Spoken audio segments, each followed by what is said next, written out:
Good morning, friends. On behalf of Banking Quest, I Tilagulati extend you warm welcome. Friends, today we are starting a new program, Credit Appraisal Training Program. This program we have designed for junior management and senior middle management officials of banking industry and those who are working first time in the credit department. So I welcome you, and this program will be of 10 session every Saturday, non-working Saturday and Sunday only. And it will be morning 10 to 1:30 p.m. And friends, today this is the first session, and in this first session we shall be discussing due diligence process for sound lending. But before we start our training program, so let me first introduce our organization, Banking Quest. 1 minute. Yeah. Friends, Banking Quest, at Banking Quest, we build career in banking. Friends, our vision is to be the most preferred partner in BFSI segment for transformational skill development, enabling organizations and individuals to achieve their goals. And our mission is to work with the leading banks in the country to provide effective learning solutions for capacity and competence building. We believe in reshaping career, re-engineering skill, and rejuvenating growth. Friends, Banking Quest is founded by senior banker with proven track record with single-minded focus of developing next generation bankers. We pride ourselves on our distinctive and differentiated content and delivery with a focus on practical aspect of banking functions. We work with the leading banks in the country to provide effective learning solutions with our pan-India delivery capabilities. Our advisory council, we have Mr. Mohan Tangsale, our mentor. Mr. Mohan Tangsale is the former chairman and managing director, Central Bank of India, and chief executive of Indian Banks Association. We have Professor Dr. Rajiv Kishore Dubey, our mentor, former chairman and managing director, Canara Bank. We have Mr. Bhaskar Sen, our mentor, former chairman and managing director, United Bank of India. And we have Mr. Hargovind Sachdev, our mentor, former general manager, State Bank of India, and head of Central European Credit Desk at Frankfurt, Germany, covering 15 countries of Central Europe. And friends, myself, Tilak Gulati, I am the chief executive. I am the former principal staff training college, UCO Bank.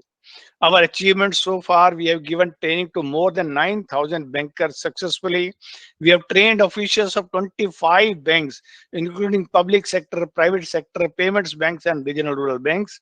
And we specialize in online training as well as classroom training. Our participant feedback rating is consistently more than 90%. Friends, recently we have introduced certain programs, training program on risk management in banks and NBFCs, foreign exchange training program on MSME credit, credit management training program, Treasury investment and risk management training program, banks promotion training program, and introduction to ethics in banking.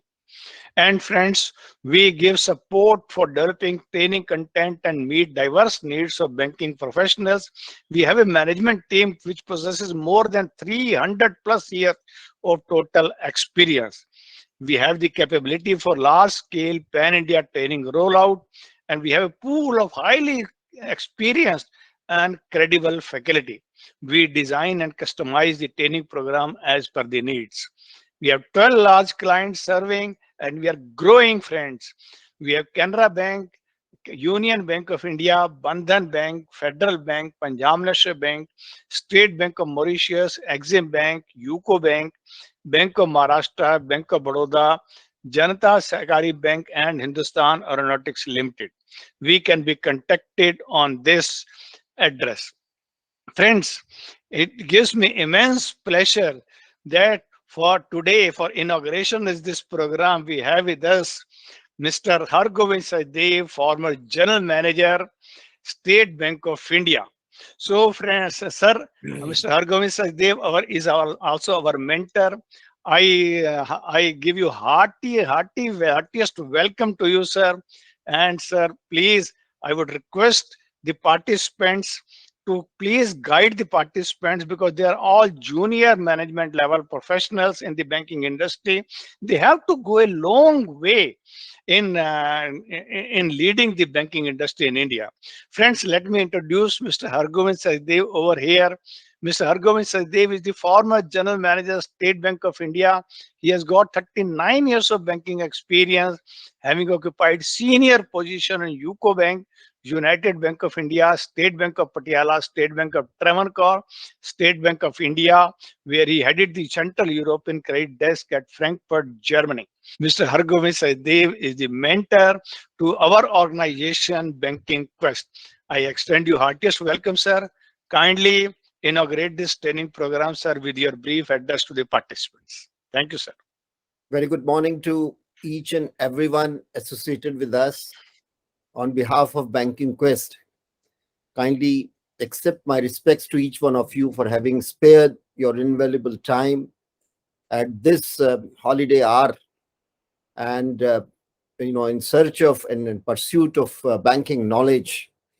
You have given your dedication to us, and for quite some time our organization is associated with aspirational bankers, and as Mr. Gulati said, now we have international footprints and more than 9,000 bankers have been trained. Most of them are occupying very senior positions across banking industry in the country. The topic chosen is very, very pertinent because it's a gatekeeping topic. If we do proper due diligence before letting a customer in, most of the problems would be mitigated. See, today we find that banks are budgeting not for opening new branches, but for opening asset recovery branches. That is the irony of situation. When we should focus more on growth, we are focusing more on recovery. All that is because the gatekeeping and the letting in norms were let down and were downgraded for quite some time in banking industry. That is why the predicament is very, very alarming. I will rush through 5, 6 very important points to keep in mind while letting a customer in, which we have gained through our experience. First and foremost thing is utilize the best tool available to us, like do proper due diligence on KYC, Aadhaar card verification, PAN card verification, then also go to CIBIL sites and do proper diligence on internet. There might be a lot of cases against the party who has approached you, maybe case in sales tax department, maybe a criminal case. So many things will be there which will be available. So please spend some time on Google before giving an appointment to borrower when he comes to you. Now, these are basic tools which are available to everyone, but not many are using them, and then ultimately ending up with NPAs. The second and foremost thing is that insist on an audited balance sheet. Now, balance sheet has 4 pillars. There is a balance sheet, there is a trading account, there is a P&L, and the last and foremost and most important thing is the auditor's report. See, as a banker, we have limitations in knowledge. We do not know what exactly are the GST guidelines. We do not know whether the party has been compliant with CSR directives.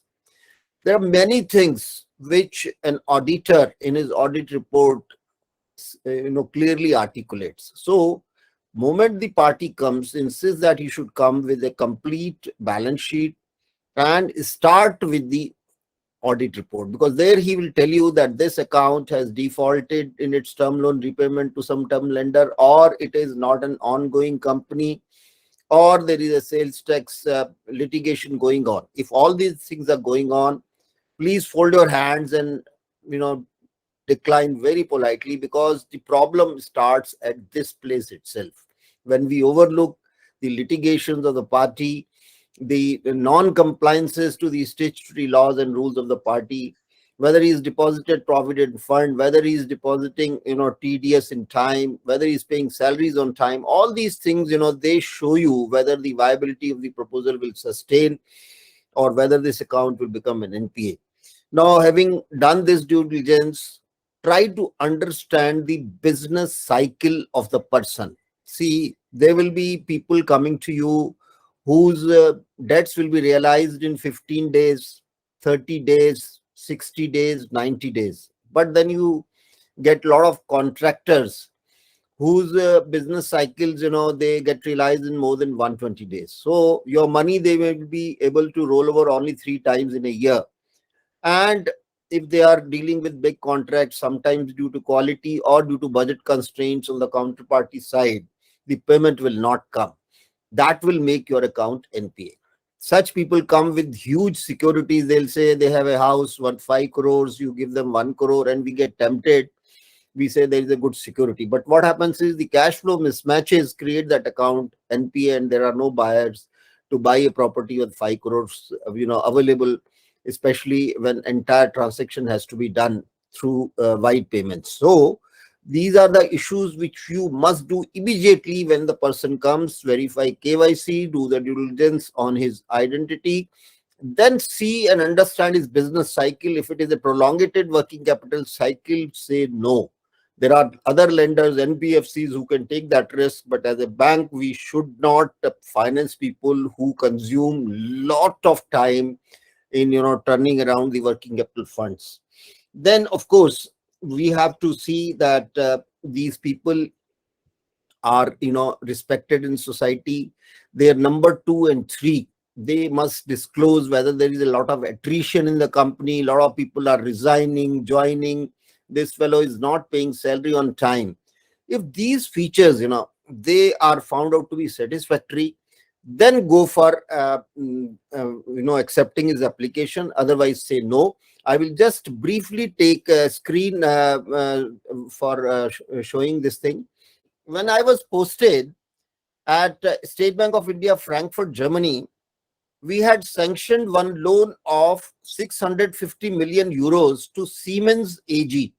That is the biggest corporate in Germany and perhaps the largest corporate in Europe. Now, their balance sheet size at that stage was 72 billion euros. I went to this factory for arranging the loan documentation and was asked to sit at the gate waiting for somebody from finance department to come out and take me inside the factory. While sitting at the reception, I saw this structure which is in your screen. This looks like a petrol pump where petrol is being fed into various vehicles. But actually it was not a petrol pump. These trucks were carrying raw material for the factory. Now, the process which I observed was very interesting. There were petrol pump type machines on the side which had feeders. Now, when a raw material supplier truck came, he was asked to open 1 or 2 containers at random, and then small amount of raw material was fed into that machine attached to it, and that machine had pre-fed information about the goods ordered. The entire quality of the goods were pre-fed, and once the material was fed into the machine, it was automatically matching the quality. And if the quality was poor, then the entire truck was returned and gates never opened. Friends, this is how gatekeeping is done. When a person is coming to your bank for credit, you have to do 2 types of gatekeeping. One is financial, which I submitted, do all the due diligence, understand his balance sheet, understand his business cycle. But the most important thing is that you have to be mentally and spiritually also strong.